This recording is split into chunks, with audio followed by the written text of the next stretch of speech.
ассалому алайкум бинандаҳои азиз, мухлисон ва ҳаводорони футбол. барномаи 90 дақиқа ки фарогири рақобатҳои даври 8-уми лигаи олии футболи кишвар аст, ҳамин ҳоло мустақиман манзури шумо мегардад. Ман Бобохол Муродзода ва меҳмони барномаи мо чун ҳамешагӣ коршиноси варзидаи футболи тоҷик Тоҳир Муъминов қарор доранд. Хушомадед ба барномаи 90 дақиқа ва ёдовар мешавем дӯстони арҷманд ки бозиҳои даври 8-ум дар миёна ва охири ҳафта баргузор шуданд. Бахусус рӯзи 19 май 4 бозӣ баргузор шуд ва дирӯз бошад 22 май бозии охирони давр бо иштироки дастаҳои Исхата ва Равшани Кулоб сурат гирифтанд. Хуб, биёед ба натиҷаҳо мутаваҷҷеҳ мешавем. Дар ин давр умуман голҳои зиёд ҳам дар баъзе бозиҳо ба қайд гирифта шуданд. Хуб, нахустин бозии миёни дастаҳои Хуҷанд ва Истаравшан бо ҳисоби 1-0 ба фоидаи дастаи мизбон анҷом ёфт ва бо ҳамин ҳисоб Хатлон ҳам бар Равшани Зафаробод дастболо шуд. Дар бозии пургол ин рақобати дастаи Файзкан клуби марказии варзиш Артиш Истиқлол дар майдони худ Регард Ҳадазро мағлуб кард. Ин аввалин ғалабаи дастаи Истиқлол буд дар мавсими имсола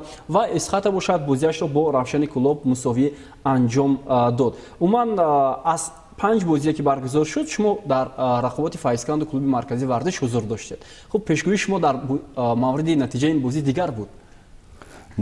Я до этого сказал, что это будет игра за второе-третье место. Которая команда выиграет, то поднимается по турнирной таблице и очень долго держится на этом месте. Поэтому игра была очень интересная в плане того, что кто выиграет. Ничья. Хуб, дӯстони арҷманд, ёдовар мешавем ки барномаи 90 дақиқа бо сарпарастии ширкати букмекерии Тоҷикистон Париматч манзури шумо мегардад ва аз ин баъд барнома албатта бо сарпарастии ин ширкат манзури бинандаҳо мешавад ва бовар дорем ки боз ҳам шукӯҳ шаомад хоҳад кард ва ёдовар мешавем ки беҳтарин бозигарон, беҳтарин мураббӣ ҳам маҳз бо албатта сарпарасти барномаи мо ба қайд гирифта мешавад. Хуб, биёед шарҳу тавзеҳро шурӯъ мекунем аз рақобати дастаҳои Хатлон ва Равшани Зафаробод ки бо ҳисоби 1-0 ба анҷом расид. Ин бозӣ воқеан ҳам бозие буд ки боз ҳам бо ҳисоби 1-0 ба нафъи футболбозони дастаи Хатлон ба анҷом расид. Хуб, оё дар ҳамин давре ки барои дастаи Хатлон бисёр душвор аст, таътил муҳим буд ки онҳо бубинед ки бо мушкилӣ бо ҳисоби 1-0 ғалабаҳои худро ба даст оварда истоданд? Во-первых, Хатлон сейчас идет на первом месте, с Хатлоном все команды играют двойной энергией. Во-вторых, наверное, какой-то идет уже груз ответственности, что когда команда идет на первом месте и снизу другие команды подтягиваются к ним, поэтому это очень тяжело. Команда Хатлон молодцы в плане того, что они все равно берут свои очки, они уверенно поднимаются по турнирной таблице так, что уверенно себя чувствуют на первом месте. И поэтому, как бы тяжело не было, график очень тяжелый, особенно после игры с Истиклолом, следующий матч с Регаром, и вот сейчас игра с Зафарабадом, восстановление идет очень тяжело, но опять же говорю, команда Хатлон находит в себе силы минимально, но одерживает победу и приносит свою копилку 3 очка. Хуб, Хатлон мо шумо медонем ки дар ҳолати начандон хуби молиявӣ қарор дорад ва дар ҳамин бозӣ мо мушоҳида кардем ки онҷо роҳбарияти мақомоти иҷроияи ҳокимияти давлати шаҳри Бохтар дар варзишгоҳ буданд ва умед мебандем ки таваҷҷӯҳи онҳо баъд аз ҳамин пирӯзиҳо зиёдтар мешавад, чунки дастаи Хатлон аз лиҳози молиявӣ танқиси зиёд мекушад. Дар барномаҳои гузаштаам Аслиҳ Ҳабибуллоев ин чизро ишора карданд. Хуб, бисёре аз дастаҳо даъво мекунанд ки мо ба ҷоми конфедератсияи футболи Осиё меравем ва мо бояд зинаҳои болоиро касб кунем. Аммо Хатлоне ки ҳоло дар зинаи аввал аст, ҳамин гуна даъво надоранд. Не, почему? У Хатлона тоже есть задача попасть в Кубок АФК. Кубок АФК – это дополнительный доход для бюджета клуба. Поэтому Хатлон все силы прикладывает туда, чтобы попасть в эту тройку, будем так говорить. Очень жалко, и я думаю, что, понимаете, что найдутся люди, которые будут спонсировать все-таки Хатлон. У Хатлона есть стабильный бюджет, стабильная заработная плата, но мотивация футболистов, она нужна именно вот этими премиальными играми. Если выигрывающий какие-то суммы получает футболист, он играет с двойной энергией. А если так будет продолжаться, я думаю, что у Хатлона как бы руководство клуба, главный тренер не держал тонус внутри команды, что надо играть, и все болельщики, весь Хатлон город весь Хатлон болеет за команду, Бухтар болеет за команду, да, но все равно это не мотивация.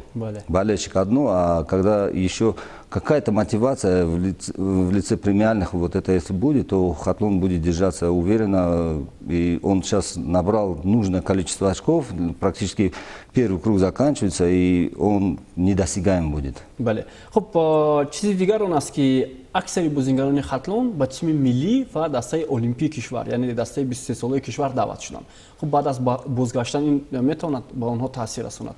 Ну, здесь есть небольшое преимущество у Хатлона. Во-первых, главный тренер сейчас, ввиду того, что Мубин Эргашев болен, и главный тренер сам является главным тренером Хатлона. Поэтому весь процесс, который он будет проводить в олимпийской сборной, и все игроки Хатлона будут под пристальным вниманием, поэтому у него проблем не должно быть. Единственный момент, то, что второй тренер Михроб Заурбеков, как он будет держать команду, ну, я думаю, что у них совместная работа идет и очень налажена, слажена, поэтому Хатлон в плане, физическом плане, тактическом плане ничего не потеряет. Единственное, что вот он не сможет полноценно какие-то тренировочные игры проводить, но я думаю, что костяк, который сейчас в олимпийской сборной, игроки Хатлона, которые находятся, они поддержат тот уровень игры в чемпионате, это будет нормально. Хуб, Аслин Хабиблоев ва Рахматулло Фузайлов баъд аз ҳамин бозӣ андешаи худро баён карданд роҷи ба ин бозӣ. Биёед ба андешаи онҳо гӯш меандозем. Вале ман фикр мекунам ки бо чунин бозигузорӣ, бо чунин рафти бозӣ мо дер боз дар садри ҷадвали чемпионат қарор гирифта наметавонем. Чунки бозии имрӯза ки бозии гузашта бо дастаи Регар Тадаст мо гуфтем ки баъд аз бозии Истиқлол азияти ҷисмонӣ ба худ наомадем, вале бозии имрӯза намедонам аз чӣ лиҳоз буд ки бозингари мо тамоман дар майдон ҳаракатҳои аниқ дақиқ надоштанд. Ва қисми дуюми бозӣ ҳатто баъзе голе ки мо ба самар овардем, ҳатто ҳариф метавонист ки 2-3 мартаба ба дарвозаи мо гол ворид кунад. Истифода бурд аз хатогиҳои дағали дарвозабон, аз хатогиҳои дағали хати дифоъ. вале хурсандиовараш ҳамин аст ки мо як соҳиби 3 имтиёзем ва дар садди чемпионат, дар садди ҷадвали чемпионат мавқеъро мустаҳкам кардем ва фикр мекунам ки дар рафти бозӣ дар оянда бояд тағйирот ворид кард, чунки бо чунин рафтор мо мавқеамро оҳиста-оҳиста бой додан мумкин аст. Прежде всего хочу поздравить Хатлон с победой. К сожалению, забивает тот, кто выигрывает. У нас хорошие моменты, стопроцентные. Опять не первую игру реализация хромает, есть над чем работать.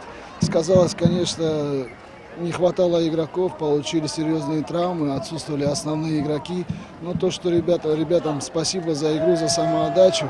Немножко, наверное, уверенности и фарта, и удачи не хватило, чтобы довести игру до положительного результата. А так, в целом, по итогу матча игрой доволен, ребятами доволен. Еще раз Хатлон с победой и пожелать им дальнейших успехов. ва идома дорад барномаи 90 дақиқа. Аслин Хабиблоев ҳам аз он изҳори нигаронӣ кард ки бозингарон нисбат ба бозии гузашта он қадар худро ба бозӣ дода натавонистанд. Ин албатта таъсири худро расонид. Хуб, дар пеш мо дар мавриди бозии дастаи Хуҷанд ва Исаравшан мегӯем дерби мавсими имсолаи суғд бо иштироки ин ду даста, вале албатта боз паҳлӯҳои дигар ҳам дошт ин бозӣ, махсусан ба он ки дастаи Исаравшан бидуни сармураббӣ боқӣ мондааст. Ҳамкорони мо ҳам аз рафти ин рақобат як гузориш омода карданд. ҳоло тамошо мекунем ва баъдан бармегардем. варзишгоҳи 20-солагии исғолияти шаҳри Хуҷанд барои дерби вилояти Суғд миёни дастаҳои Хуҷанди шаҳри Хуҷанд ва Истаравшани шаҳри Истаравшан омода аст. Ёдовар мешавем ки ин аввалин дерби дар мавсими 2022 ба ҳисоб меравад. Хуҷанд дар майдони худ Истаравшани шаҳри Истаравшанро қабул мекунад. дерби нахусти мавсими имсола барои футболбозони Истаравшан бо мушкилиҳои зиёд оғоз шуд. Набудани сармураббӣ ки бо хоҳиши худ баъди натиҷаҳои на он қадар хуб аз даста рафт, ҳамаро дар изтироб монд. айни ҳол дар назди мо қарор дорад директори бошгоҳи Истаравшани шаҳри Истаравшан. хуб, айни ҳол даста бесармураббӣ монд ва ки дастаро роҳбарӣ мекунад? айни замон як бозие ки дерби дар пеш додааст байни Хуҷанду Истаравшан. мо ба роҳбарият ба хулоса омадем ки ҳамин бозии охиронро, санҷишро бесармураббӣ гузаронем. айни ҳол худам вазифаи сармураббиро иҷро мекунам. баъди 4 бохти пайдарпай Истаравшан албатта як ташвишовар аст. мо баъди ин бозӣ албатта як мураббии нав даъват мекунем. хуб, набудани Илҳом барои то кадом андоза ба даста таъсири худро мерасонад? бози мушкилиҳо бисёр аст. ягон кас ягон чиз таъсир расондану дар бораи вай не. мо бояд як бор аз замин мушкилӣ баромаданаму дар кор. مهم خواهد بود با کدام خاطر با اون خاطری که این دسته ها дербии суғд ҳамеша бо иштироки зиёди мухлисон сурат мегирад. Ин дафъа ҳам истисно набуд. Дар варзишгоҳи 20-солагии Истиқлолият дар Хуҷанд тарафдорони зиёди дастаҳои Хуҷанд ва Истарафшан ҷамъ омада буданд. Вохӯрӣ дар дақиқаҳои аввал бештар бо идора кардани тӯб ҷамъбаст шуд. Дар дақиқаи панҷум аввалин имконияти голзанӣ барои меҳмонон ба миён омад. Аммо пас аз паси хуби Ойбек Абдуғаффоров Отабек Зокиров зарбаро иҷро карда натавонист.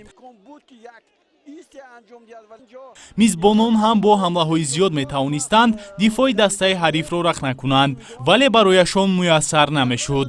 баъди чунин ҳуҷумҳо Далер Ёдгоров аз масофаи дур дар дақиқаи 16-ум дарвозаро нишон гирифт, аммо тӯб болотар аз дарвоза аз майдон берун гардид. ин вохӯрӣ бидуни нофаҳмӣ ва бархурдҳои тарафҳо ба анҷом нарасид. Барои мисол, нофаҳмӣ миёни ҳамлагари Истарафшан Амирҷон Сафаров ва нимуҳофизатгари Хуҷанд Кароматулло Саидов ё бархурди Фирдавс Абдусалимов ҳимоятгари Хуҷанд бо Фирӯз Қараев нимуҳофизатгари Истарафшан.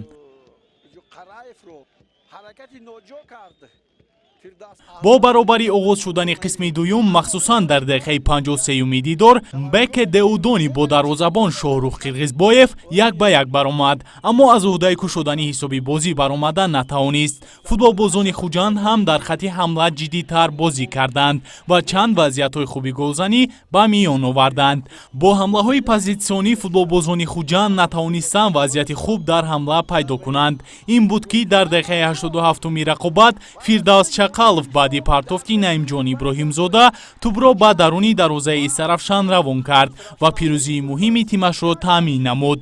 Ин ғалаба ба шогирдони Рустам Хоҷаев шароит фароҳам овард, то дар ҷадвал ба зинаи панҷум бароянд.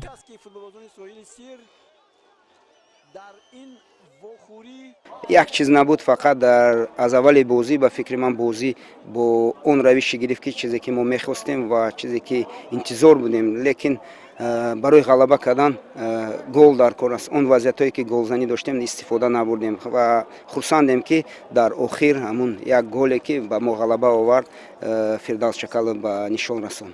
албатта ин мушкилие ки дар дастаи Истарафшан ин ҳол вуҷуд дорад, 5 бозӣ пай дар пай бохти албатта нигарон кунанда аст. баъди ин бозӣ ба таътили як моҳа ҳамаи дастҳо мебуранд. мо нисбати пешравӣ нисбати камбудиҳо чораи зарури андешта боварӣ дорам ки баъди таътил мавсими чемпионати лигаи олиро бо ғалаба оғоз мекунем. خب Истарафшан сармураббиро аз хориҷа даъват мекунад ё ки мутахассиси маҳаллиро ба кор мегирад? аку инҷа ба рости гап сармурабби ватанӣ ҳам ҳастанд, сармурабби аз хориҷа ҳастанд, бисёр номзадҳо ҳастанд. барои камтар мӯҳлат дар кор мо таҳлил карда бироем. баъди таҳлил карда бомада мо албатта рӯзҳои наздик як сармураббӣ бо дастаи Истарафшан шартнома карда кори худро оғоз мекунем. силсила бохтҳои дастаи Истарафшан ҳамоно идома меёбад. даста дар мавсими мисолаи лигаи олӣ 5 бохт ба қайд гирифт. дастаи Хуҷанд бошад ҳамоно ба ҳисоби 1-0 ба дастаи Истарафшан зафар ёфт. ҳамин тавр дербии суғд ба фоидаи хуҷандиҳо ба анҷом расид. гузориши Сайнурддин Амиршоҳӣ, Акмал Юсуфзода, махсус барои барномаи 90 дақиқа. ва инак чанд сол мешавад ки рақобатҳои дерби суғд ба нафъи дастаи Хуҷанд ба анҷом мерасад. Истарафшан инак чанд сол мешавад ки ҳам дар майдони худ ва ҳам дар сафар наметавонад натиҷаҳои хуб ба даст оварда. хуб, чаро дастаи Истарафшан ин дафъа натавонист ҳадиақал соҳиби як гол шавад? ҳоло аз худи Тоҳир Муъминов пурсон мешавем, чаро Истарафшан натавонист наздик буд барои гирифтани имтиёз? Мы говорили о том, что это 2 тура тому назад говорили, когда первый раз тренер Истарафшан написал заявление об уходе, было такое заявление, и говорили, что команда воспрянет и докажет, захочет доказать то, что тренер здесь виноват, а мы не виноваты. Сегодня мы это увидели. Во-первых, было сагдийское дерби. Истарафшан и Хаджент – это 2 таких соперника, которые, знаете, чемпионат идет чемпионатом, а в дерби они не должны друг другу уступить. И в Истарафшане я был один какой-то момент, и там было так, что, говорят, нам ни разницы нету, лишь бы обыграть Хаджент. И сегодня показала игра, что И Саравшан собрался, и Саравшан дал бой Хадженту. Ну, мы в тот раз говорили, что минимально все-таки Хаджент обыграет. Все-таки вот эта рука тренера в нужный момент, где кого надо заменить, где кого надо освежить, этого не произошло. Лекин Саравшан имкониятҳои бисёр дошт барои задани гол. Ну, они имели моменты, но они их не забили. Но это такое бывает в футболе. Ну, еще раз говорю, по игре, которую показал Саравшан, можно было внести какие-то корректировки в игре, сделать нужную замену, и, может быть, результат был совсем другой. Единственный момент, значит, это прецедент, который может дальше повторяться. Это, я не знаю, мне это не нравится.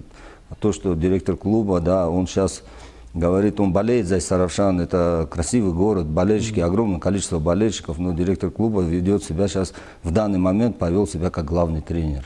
Мураббӣ надошт Саравшан? Но даже если у них нет главного тренера на данный момент, есть тренер дубля, который может руководить на бровке, который в футболе, ну не директор клуба, это представляете, завтра в Реал Мадриде Флорентино Перес станет на бровке и будет руководить командой, я не понимаю. И завтра какого-то тренера уберут, и то же самое пройдет, другие директора клуба придут. Это некрасиво. Хуб, биёед ба голи задаи Хуҷанд мутаваҷҷаҳ мешавем. Чӣ иштибоҳ буд аз сӯи бозигарони Саравшан, ки натавонистанд садрои Фирдавс Чағалов шаванд? Ну, я думаю, что здесь грубейшая ошибка вратаря, хотя подача, которую Ибрагим Задаб сделал передачу, была очень хорошая. Ну, внутри штрафной площадки вратарь, если бы даже он сделал попытку того, чтобы перехватить этот мячик, вынести мячик за пределы штрафной, я думаю, Фирдавс Чакалов так просто бы не забил. Здесь вратарь должен был выходить и выбивать мячик в поле. Бале. Хуб, ба асоси ҳимоятгарон ҳам чандон хуб бозӣ карда натавонистанд дар муқобили Фирдавс Чакалов. Ну, Фирдавс Чакалов, он очень играет хорошо на втором этаже. Фирдавс Чакалов после перерыва, когда он находился в Узбекистане, в клубе Турон, он практически там не играл, он сейчас приходит в себя, он снова чувствует, что он в нужный момент может в таких моментах на стандартных положениях забивать, он это очень хорошо умеет делать, поэтому постепенно он набирает очень хорошую форму, и вот сегодняшняя игра опять же показала, что в нужный момент он может забить гол. Арзандаи дават ба тими миллӣ ҳам ҳаст Фирдавс Чакалов. Ну, это решает главный тренер национальной сборной, поэтому здесь без комментариев. خب دوستان عزیز رقابت دستای خوجان Саравшан با حساب 1-0 به پایان رسید. خب به نظر شما در Саравшан همین حالا بعد از تنفسی که می شود دعوت مربیان خارجی قلایتر است برای بهتر کردن وضع یا مربیان داخلی؟ Сам состав команды Саравшан на данный момент он один из лучших для чемпионата Таджикистана, и этот состав собирался для того, чтобы выполнять задачу для выхода на АФК. Это в этом плане Альшер Фузылов, в этом плане очень грамотно работали, они подбирали игроков, заключали контракты. Единственный момент, значит, что-то не сложилось с главным тренером. То ли общий язык не нашел главный тренер с футболистами, то ли футболисты не нашли общий язык с тренером. Поэтому сейчас в срочном порядке он найдет, в любом случае Саравшан найдет главного тренера. Еще ничего не потеряно, хотя разрыв очень большой. С учетом того, что календарь 2 круга, а потом идет 3-й круг, 5 команд отделятся, и этот недобор очков можно просто не хватить. Ну и Саравшан можно еще побороться за Кубок Таджикистана, где прямой выход на АФК идет. Поэтому сейчас им нужен хороший специалист, который сплотит команду, который найдет общий язык с игроками, и при такой поддержке болельщиков можно выполнять результат. یعنی شما گفتنی هستید که توسط چمپیونات دیگر راه ندارد برای به جام آفریقا رو خواهد گرفتن Саравшан؟ Ну, все возможно, если выиграть все 11 матчей, которые остались впереди, можно, конечно, это сделать, но это будет очень сложно. خب در ادامه رقابت دیگر و پرگل دور با اشتراک دسته‌های فیضکند و کلوب مرکزی ورزش ارتش صورت گرفت و بیایید با گزارش همکاران ما از جریان این بازی توجه میکنیم. دسته فیضکند واسه این نوبت نیز بازی خانگی خود را در مسافه 195 کیلومتری دورتر از ناحیه واسه دایر میکند و این هم البته از برای نبودن ورزشگاه خودی است. بیایید ببینیم که نظرزاده ایرانی امروز بر مقابل ایرانی دیگر از صف ارتشیان چی نتیجه نشان میدهد.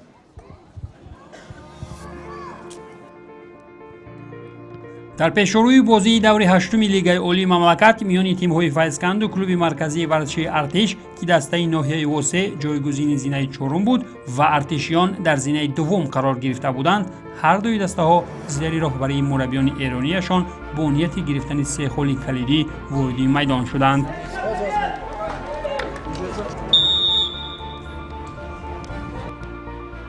بازی میان این تیم‌ها اصلاً با رقابت‌ها در میانه میدان ادامه یافته، شماره هجوم‌های سرعتناک کم اندر کم مشاهده می‌شد.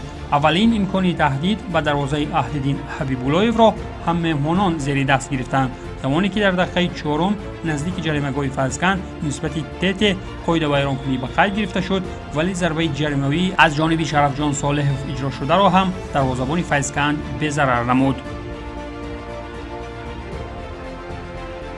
در دوام بازی نیز هرچند که کوشش‌های هجوم از جانب هر دوی طرف‌ها به چشم می‌رسید، ولی ارتشیان در نیمه اول بازی هجوم‌های بیشتر را سازمان می‌دادند.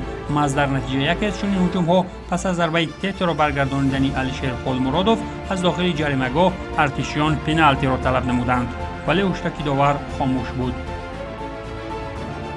امکان دیگری کشادن حساب برای شاگردان امین سبحانی وقتی اجرایش ضربه جریمه‌ای به میان آمد، ولی ضربه شرفجان صالح اندک بالاتر از دروازه اهل‌دین حبیب‌اللهیف زده شد.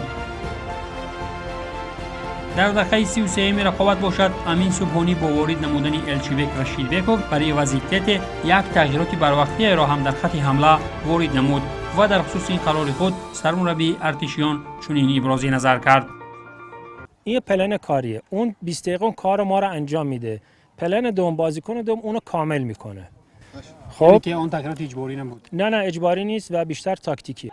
هجومی جوابی از جانب بازیگران فیضکند هم در دقیقه 46 وقتی اجرایش ضربه جریمه‌ای به دست آمد، ولی ارسال اجرا کرده اباما را امیرجان سفرов وارد دروازه کرده نتوانست.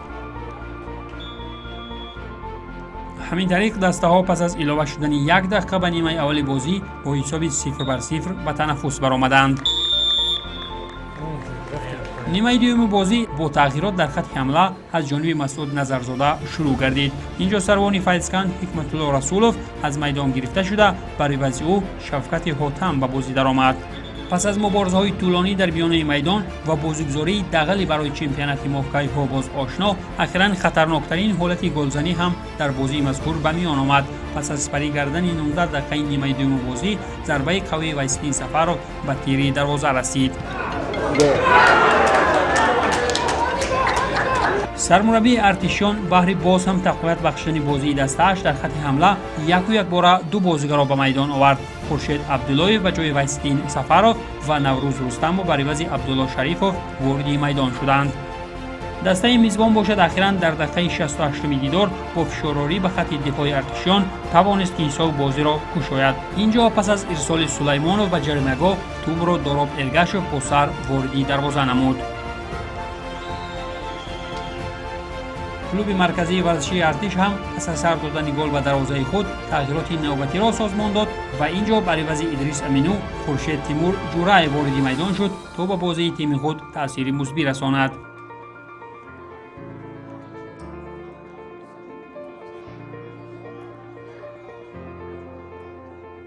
دسته فیضکند باشد پس از برطرف کردن حمله ارتشیان و استفاده سریع عکس‌الهجوم‌های خود وقتی سپری کردن 31 دقیقه نیمه دوم با زدن گل دوم دست یافت و حساب را هم 2-0 نمود. اینجا امیرجان سفرov از کنار چپ میدان دفاعگران کلوب مرکزی ورزشی ارتش را با آسانی گذشته مؤلف گل دوم گردید.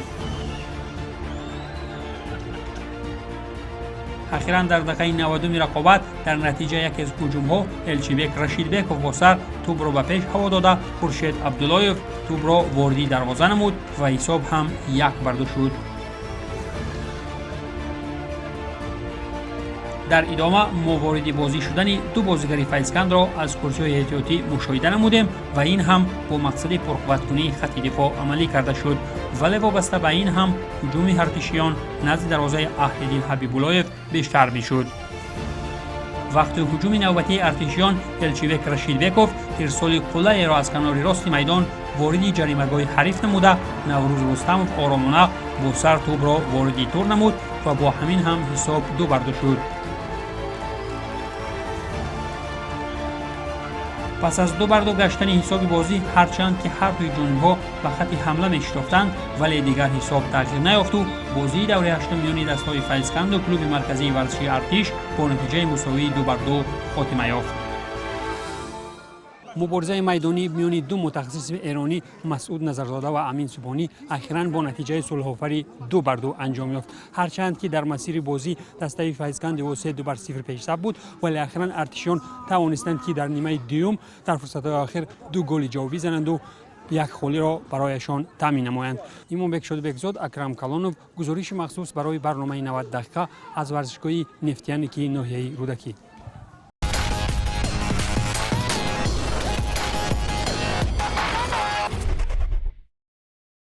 دیداری دستای فیضکند و کلوب مرکزی ورزش ارتش رقابتی دو مربی فوتبال ایران بود که همین حالا با صفت روبری هر دو دسته فعالیت میکنند. خب از این بازی چه خلاصه کردن ممکن است؟ بازی پرمعنا که 2 گل را در پی داشت یا آنقدر بازی خوب نبود به نظر шумо? Во-первых, правильно говорите, 2 иранских специалиста. Мы сегодня увидели стратегию игры каждого из них. Первый тайм ЦСКА что делала? 15 минут ЦСКА сделала высокий прессинг. Они просто посылали мячик в зону файсканда и старались прессинговать, чтобы сделать результат, а потом делать игру по своему сценарию. Ну, файсканд выдержал, файсканд не пропустил, немножко потом игра выровнялась. Что не понравилось, это то, что поле было неплохого качества, хорошее поле в районе Рудаки. Каждый третий пас, который делала команда, второй, третий пас был брак. Очень много брака. Сама игра была нервная. Если, наверное, если ошибусь, то, может, в одной карточке в первом тайме было показано 5 карточек. Это говорит о том, что сама мотивация игры была очень большая. Любая команда, если Файсканд сегодня бы выиграл бы, то Файсканд поднимался бы на 2-е место. Если ЦСКА играет ничью или выигрывает, ЦСКА крепко становится на 2-м месте. Поэтому в плане турнирной таблицы эта игра была стратегически очень важная для обеих команд. Ба назари шумо аз ин натиҷа кадоме аз мураббиён қонеъ шуда метавонанд? Здесь сложно сказать. Смотрите, Файсканд вел 2-0. Команда ЦСКА сравнивает счет 2-2. Нужный результат для команды ЦСКА. Если взять по игре, наверное, здесь ошибка тренерского состава Файсканда. Ведя в счете 2-0, делают замену на 84-й минуте, двойную замену. И после этой двойной замены Файсканд пропускает 2 гола. Вчера в Лиге... Английская премьер-лига показала, что Манчестер Сити имеет такой состав, и нужный момент они сушили игру. Они просто брали мячик на угловом флажке, игроки высокого класса держали мячик, а игроки Файсканда зачем-то побежали забивать 3-й мячик и тут же получают контратаку и получают 2 гола. خب یعنی تغییرات امین سپانی هم با هم بازی منچستر مانند بود که 2 بازیگر رو عوض کرد، هر دو هم گل زدن. Хам Хуршед Абдуллаев, хам Навруз Рустамов. Ну, это уже не первый раз, когда Субхани угадывает заменами, и его замена срабатывает, и игроки, которые вышли на замену, тем более вот в этой игре, и Хуршед Абдуллаев, и Навруз Рустам забивают по голу. خب شما گفتید که البته این از جهت اون که سرمربی دسته فیضکند باید کاری انجام میداد و اشتباه هم کرد. خب بیاید گوش میاندازیم که او چی گفت بعد از همین بازی، از چیزهای دیگر ناراضی بود. ولی انقدر ما رو خسته کردن این بچه‌های تاجیکستان، اصلا نمیتونم دیگه حرف بزنم. ما هر چی به اینها میگوییم گوش نمیکنن. شما بازی رو 2-0 بردی، 2 تا بازیکن فرستادی داخل زمین، کلی بهش صحبت کردی، نقشه کشیدی، برنامه دادی، رفته از زمین کار خودش رو میکنه. یعنی که مشکل در اجرا نکردن آن توصیه‌ای که شما میدید از جانب بازیکن. خب این بازی اینجوری بود. یعنی من 2 تا بازیکن فرستادم، بازی که سوار بودیم، بازی که میتونستیم ببریم، 2 تا بازی، خب بازیگرای ما در عرض 4 روز 2 تا بازی سنگین کردن. ما از شهرستان آمده ایم، از خوجند آمده ایم اینجا، 1 روز در راه بودیم، بعد 2 روز دیگر بازی کردیم. خب ما بازیکن کم داریم. من هم دیر آمدم به این تیم، نتوانستم بازیکنای خودمان رو بگیرم. اون بازیکنی که دلم می‌خواست. الان ما بازیکن 14-15 تا بازیکن داریم. بقیه 2-3-4 تا هم جوان کنار ما کار میکنن. خب من وقتی تعویض میکنم، بازیکنی که تعویض میشود باید بیاد بازی را حفظ کند دیگر، نتیجه رو حداقل باید حفظ کند دیگه. ما بازیکن تعویض کردیم رفته در زمین، کارهایی که ما گفتیم نکرده، کار خودش رو کرده. از همان جایی که ما بهش گفتیم ببندد، از همونجا تو ارسال شده است، تو رفته است دروازه. خب اگر مشکل سری آن رفتارهای پسیکولوژی و آنجات‌های عامل پسیکولوژی باشند و یعنی که راه زبانی نیافتن با بازیگران، چطور باید از نگاه شما چیکار باید کرد که یعنی که مناسبت درست با بازیگران برامون که آنها آن توجه ضروری رو در میدان اجرا کنند؟ در حال باید بازیکنانی بگیریم که بتونن این کار انجام بدن. حالا من نمیخوام از بگم که بازیکنای من خوب نیستن یا بد بازی کردن. امروز بسیار خوب بازی کردن، مخصوصا در نیمه دوم بسیار خوب بازی کردن، فوتبال خیلی زیبایی ارائه کردن. تیم این زسکان فوتبال خوب بازی کرد، ولی خب ما نیاز به بازیکن داریم، نیاز به بازیکنایی داریم که اگر میخوایم جزو 5 تا تیم بالا باشیم نیاز داریم بازیکنای بیان که بتونن کار ما رو انجام بدن. یعنی اگر بازیکنی میرود بیرون، بازیکنی جایش میاد، بتواند کیفیت بالایی بروز بده. بنابراین ما باید منتظر باشیم، با همین بچه‌ها کار کنیم، همینجوری که کار کردیم. ما بازی اول رو شما میدونید 5-6 باختیم. شاید هر کسی تیم ما رو دید گفت این تیم میافتد، این تیم خوبی نیست، ولی ما با این بچه‌ها کار کردیم، با جوونا کار کردیم. خوشبختانه حرف گوش کردن، اکثر بچه‌ها حرف گوش کردن، شرایط تیممون بهتر شد. من فکر می‌کنم که باید یه مقدار زمان بدیم به بعضی از بچه‌هامون، این تعطیلات ان شاءالله بتونیم باهاشون کار کنیم، برگردن و ان شاءالله چند تا بازیگر جدید هم بگیریم که بتونیم تیممون رو تقویت کنیم، برای نیم فصل دوم بتونیم با کیفیت تر بازی کنیم. زاده هم از بازیگران بسیاری نگرانی کرد که واقعا هم به خود مانند نبودند و آنها اون چیزی که مربی میگوید با آنها اجرا کردن نمیتوانند. خب این تا یک اندازه دشوار هم هست وقتی مربی دستور میدهد تاکتیک رو عوض کرده نمیشود، بازیگر نمیفهمد و اون کار رو انجام نمیدهد. Тут немножко другая проблема. Если Субхани работает в нашем чемпионате уже 4-й год, он уже знает наших ребят, как они относятся к делу, то тренер Файсканда первый год работает. И он по профессиональным своим критериям, он думает так, что вот футболист, который выходит на замену, пусть это будет 5 минут, пусть это будет 3 минуты, он должен выкладываться на все 100%, он должен быть доволен тем, что он вышел на игру. К сожалению, у нас это не происходит. У нас игрока Файсканда, вот 2 игрока, которые вышли на замену, он их посадил на замену, видимо, какие-то причины есть, видимо, тактический ход был его с какой-то стороны. Они вышли не с самоотдачей, они вышли и отбыли номер. И второй гол, который был забит в ворота Файсканда, это Уят Сафаров, но если бы он блокировал эту передачу, наверное, этой передачи не было бы, и гола бы тоже не было. Они вышли так, спустя рукава. Мы общались после игры, он говорит, да, я вот это не могу понять психологию ваших футболистов, что они относятся к делу так. Если он на замене, то все, я уже не игрок состава или что-то такое. Поэтому психология, если он поменяет этим игрокам, наверное, Файсканд будет какие-то очки набирать больше. А вот Субхани в этом плане он уже долго работает, он понимает, и смотрите, эти 2 игрока, которые вышли на замену, они сделали результат. بله. خب تشکر میگیم بر صورت برای هر دو دسته که بازی خوب نشون دادن در رقابت دوره هشتم چمپیونات مملکت. خب بازی دیگر با اشتراک دستای استقلال و ریگارتادا صورت گرفت و استقلال هم برابری ویتالی لفچنکو اولین پیروزی خود را در موسم امساله مسابقه به دست آورد و موقع خود را یک زینه بالا برد. حالا توجه میکنیم و گزارش همکاران ما و بعداً باز در مورد این رقابت هم گفته میگذاریم. 18 مای ورزشگاه مرکزی شهر حصار دوره هشتم چمپیونات کشور اوید به فوتبال میانی دسته‌های لیگ اولی. باشگاه استقلال شهر دوشنبه در 2 بازی که موسم امسال انجام داده است تنها 2 امتیاز به دست آورده است. فوتبال بازان ریگر باشد 2 بازی آخر می شود که غلبه به دست آوردن نمی توانند. پس امروز 2 دسته که موسم گذشته در لیگ اولی و لیگ یکم قهرمان گردیده بودند امروز چی بازی نشان میدهند در هفته این بازی معین خواهد شد.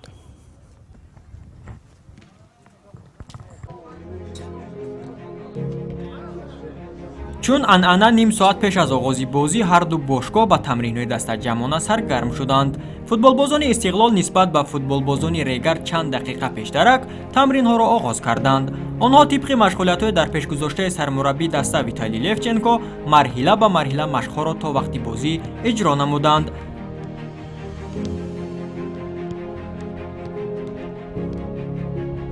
дар канори муқобил футболбозони шаҳри турсунзода ҳам ба бозӣ омодагӣ ҷиддӣ дида истода буданд, чунки дар бозӣ қаблӣ онҳо аз дастаи хатлон бо иштибоҳи доварон ноком гардиданд ва то ҷое ба ҳолати равонии футболбозон таъсири худро расонида буд. пас аз тамринҳои дастаҷамона ва боздиди доварон аз ҳолати омодабоши варзишгоҳ барои бозии имрӯза, футболбозони ҳарду даста вориди майдон шуданд ва бо садои хуштаги довари марказии бозӣ Амирҷон Хоркашев футболбозони Истиқлол бозиро шурӯъ карданд. ҳанӯз дар дақиқаҳои аввал душанбегиҳо риштаи бозиро ба даст гирифта дар назди дарвозаи Далер Азизов ҳолатҳои хатарнокро ба вуҷуд меоварданд. дар ин гуна ҳолатҳо дифоъгарони дастаи Регар ҳам баъзе вақт худро гум карда ба иштибоҳ роҳ медоданд.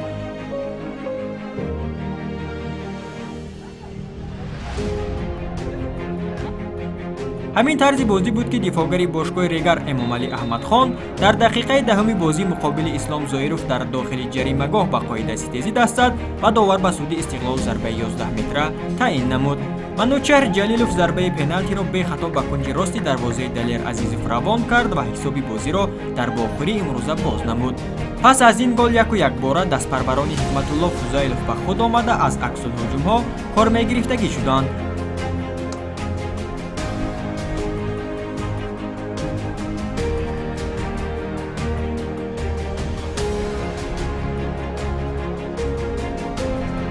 пас аз як бозигузории ҷолиб дар маркази майдон Шодибек Ғаффоров тӯбро ба Патулло Патуллаев ирсол кард ва ин ҳамлагари соҳибноми Регар натиҷаро мусовӣ кард. дар идома ҳарду бошгоҳ бозии ҳуҷумкоронае нишон доданд. албатта дар ин гуна ҳуҷумҳо дастпарварони Виталий Левченко аз футболбозони шаҳри Турсунзода як сару гардан боло буданд ва бештар ҳолатҳои хафлоки голзаниро дар назди дарвозаи рақиб ба вуҷуд меоварданд. як дақиқа мондан пеш аз қисми аввали бозӣ Рустам Соиров бо як расиш тӯбро вориди дарвозаи Далер Азизов кард ва бо ҳисоби 2-1 даставо ба танаффус баромаданд.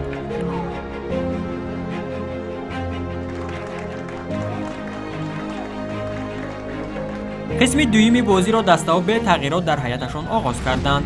дар ин қисмати бозӣ футболбозони Истиқлол пурра рафти бозиро ба даст гирифта бо пасҳои кӯтоҳ ба ҳуҷум мегузаштанд. дар созгор додани ин гуна ҳуҷумҳо футболбози ҷавону умедбахши кишвар Рустам Соиров саҳми назаррас мегузошт ва ҳамин буд ки дар фарҷоми бозӣ беҳтарин бозингари бохӯрӣ ҳам дониста шуд. дар дақиқаи 71-уми бозӣ нуқтаи ниҳоиро Шервонӣ Мабадшоев дар бохӯрии имрӯза гузошт. бо ҳамин натиҷаи 3-1 Истиқлол аввалин ғалабаашро дар мавсими имсолаи футболи кишвар ба даст овард ва дастпарварони Ҳикматулло Фузайлов бошад бохти панҷумашонро дар мавсими имсолаи мамлакат ба қайд гирифтанд.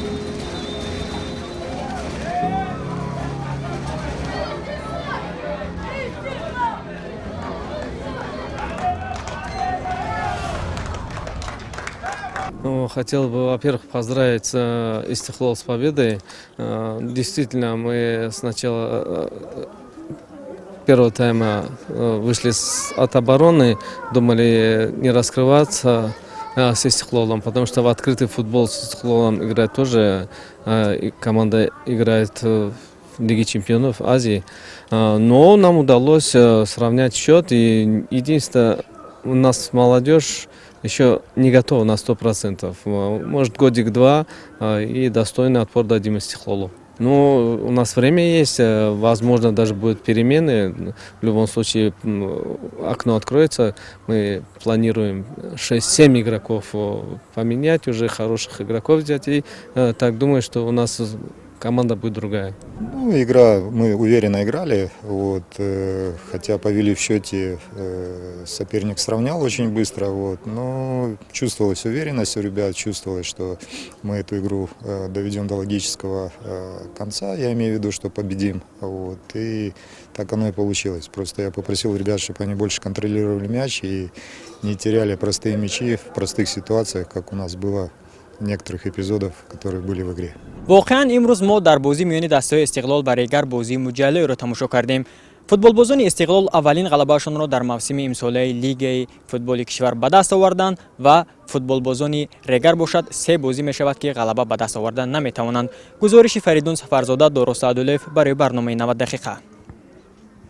хуб, Истиқлол аз рӯи сатҳу сифат класс пирӯзии худро ба даст овард. ҳамин тавр не ва ин метавонад боз дар идома барои пешравиҳои даста нақш гузорад, чун Виталий Левченко дар бозии гузашта гуфта буд ки ҳолати бозигарон чандон хуб нест ва ҳатто онҳо ба тамринҳои тими миллӣ мераванд ва дар ҳолати хуб омаданашон аз эҳтимол дур аст. Но в этом плане я с Левченко полностью согласен. Левченко после Лиги чемпионов, они сейчас провели 3 игры, 2 игры тяжелые в Хатлоне и с Хаджентом. И сегодня вот это было прогнозируемо, что Истеклол сегодня выиграет. Во-первых, команда, которая тоже играет, знаете, красивый футбол, и это нужно было как раз Истеклолу. И с Истеклолом играть красивый футбол, и соперничать с Истеклолом очень сложно. Поэтому Истеклол взял свое, Истеклол на перерыв уходит не с последнего места, хотя у него в запасе очень много игр, но в любом случае он не на последнем месте. То, что Левченко говорит, что он попросил ребят отыграть так, вот, не терять лишние мячи. Конечно, если теряешь мячи, это затраты. Это опять надо прилагать усилия, чтобы отнять мячик, снова контролировать. Сегодня Истеклол показал, что это уже класс другой команды, это уже класс выше Ригара на данный момент, и поэтому сегодня победа Истеклола полностью заслуженная. Бале. Хуб, по назари шумо ба Ригар тогда чи нарасид дар ҳамин рақобат? Ба истиснои паси зебои Шодибек Ғафуров чизи дигарро мушоҳида кардан шояд душвор ҳам буд ва голи Фатлу Фатлуев. Ну, у Ригара свои трудности, свои проблемы. Видите, если в Ригаре номинально таких защитников цепких нету, как у других команд, тоже то, что было, например, у Хатлона, у Хаджента, у Истеклола, у Ригара, и команда играющая, но свои функции, непосредственные обязанности обороны они не выполняют. Они идут смело, поддерживают атаки, но в этой линии обороны они немножко себя, тем более против Истеклола, чувствовали себя неуверенно, и поэтому вследствие того, что они получили 3 гола, и 2 из них это ошибка обороны 100%. Бале. Хуб, бар сурат Ригар тадас ҳам ба таътил меравад ва ҳастан бозингароне ки дар ҳаят ҳастанд, вале баъзе онҳо ба ҳайати дастаи ҷавонони 23 сола даъват шуданд. Хуб, тобистони ҳамин сол равзанаи гузариши футболбозон шурӯъ мешавад. Хуб, ба назари шумо барои Ригар тадас воқеан ҳам футболбозоне ки сатҳи баланд гуфтед шумо намерасад барои боқӣ мондан дар чемпионат ва ҳамчунин натиҷаҳои баланд? Тут надо смотреть с другой стороны, знаете, политика клуба какая. До этого ту информацию, которая была у нас, политика была, что команда строится на 2-3 года. Независимо от того, что команда займет какое место в этом году. Да, хотелось бы, конечно, в первой 5 команде, но как оно сложится, неизвестно. Тут же заявление главного тренера идет о том, что у них будут большие изменения, что они поменяют 7 игроков, приведут... Влияние придет более высококлассных игроков, и тут же много вопросов найдет. За этот короткий период сможет ли он сплотить эту команду и сможет сделать боеспособную команду? Это первый вопрос. Второй вопрос, как это все воспримется, где, во-первых, найти этих игроков. Если сейчас взять, по большому счету, игроки в Таджикистане все сидят на контракте. Да, могут они пригласить из легионеров, каких-то из других чемпионатов, но опять же это надо делать команду, играющую команду, которая будет сплоченная. И это так не получилось, что один сегодня пришел, будет играть там, общего языка не находя на поле. Это сложный момент, и поэтому если сейчас Ригар пойдет по пути того, что взять и машинально и моментально дать результат и попасть на АФК, да, у Ригара есть деньги, да, у Ригара есть спонсор, но я думаю, что это так просто не делается. Хуб, бозии дигаре ки дар ин давр баргузор шуд ва рақобати охири даври 8-уми чемпионати мамлакат буд бо иштироки Эсхата ва Равшани Кулоб. Дастаҳои имтиёзро миёни ҳам тақсим карданд. Бозӣ 1-1 ба анҷом расид. Хуб, Равшани Кулоб бозӣ ва бозӣ аллакай беҳтар шуда истодааст. Ну, Равшан и Кулеб, что Равшан? Равшан во всех уголках Таджикистана имеет огромную поддержку болельщиков. Играя в Хадженте на стадионе «Спартаке», у них была огромная поддержка болельщиков. Поэтому болельщик Кулеба не даст им играть плохо. Состав тоже у Равшана, тоже сказать, неплохой.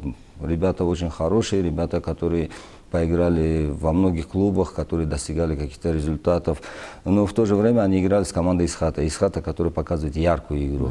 И мы до этого говорили, что вот эти 2 пары, что Равшан, Исхата Равшан и Файскан ЦСКА, это они будут разыгрывать между собой 2-3 место. Поэтому здесь игра шла на очки. на то, как вот на этот перерыв, на месяц, полтора месяца он будет идти, и какое место команда будет занимать в турнирной таблице. Поэтому здесь не ставилась цель показать красивый футбол или что-то такое, а ставилась цель взять очки и находиться на том турнирном положении, которое надо заслужить и держаться на нем. Ҳар ду гол ҳам дар 10 дақиқаи охир бозӣ зада шуд. Боҳирҷон Сангинбоев аз Исхата ва Муҳсин Абдуғафуров аз Равшан. Яъне бубинед ки замоне ки ҳисоб кушода мешавад ва зуд дастаи ҳариф ҳам ҷавоб мегӯяд. Равшан ҳоло ҳамин гуна бозиро нишон медиҳад. Смотрите, не считая игры Ригара и Стеклола, где были забиты голы, во всех 4 матчах, в остальных, все голы были забиты в конце. Идет бескомпромиссная игра, команды борются за эти очки, поэтому красивого футбола как такового не было. И у кого больше желания, у кого больше, знаете, везения, тот и забивает голы. Да, забила Исхата на 80-й минуте, на 86-й минуте пропускает мяч. И поэтому здесь можно сказать, что шла боевая игра и боевая ничья. خب حالا با اندیشه‌های بویر گامبردیف سرمربی دسته равшани Кулов ва ҳамчунин Ҳамид Каримов сармарбӣ дастаи Эсхата гӯш меандозем. И что бы хотелось еще добавить за сегодняшнюю игру обратно, выходим, конечно, на характерах. То, что я люблю свою команду, это то, что она проявляет, свой характер показывает. Но в реализации, конечно, еще придется работать и еще раз работать. Но еще раз спасибо всем болельщикам, которые обратно приехали из Кулябы, поддерживали нас. Это самое главное. Их поддержка чувствуется. Ну и спасибо сопернику. Игра была достойна этой ничьи. Будем работать. У нас еще 2 игры. Мы постараемся поработать и чтобы, как говорится, улучшить наши возможности в атаке. Погода была очень футбольная. Было очень много борьбы. При присутствии многочисленных болельщиков очень была хорошая бескомпромиссная игра. Ну, результат, видимо, закономерен. Закономерен. Футбольная погода. Результат закономерен. Но есть над чем работать. Сейчас будет перерыв. Будем работать над ошибками.